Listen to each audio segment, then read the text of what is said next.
Hello friends, in this video I will help you fix this error with 2 quick methods.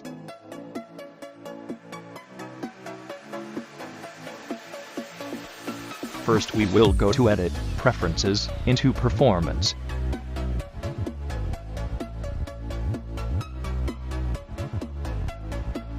Then uncheck Use Graphic Processor and press OK. If this doesn't work for you, you will have to change the image from JPG to JPEG in order for it to work.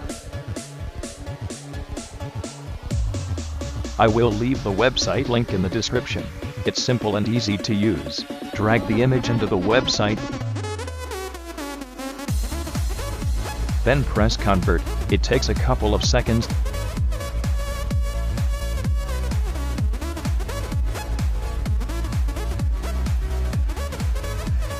Then click Download.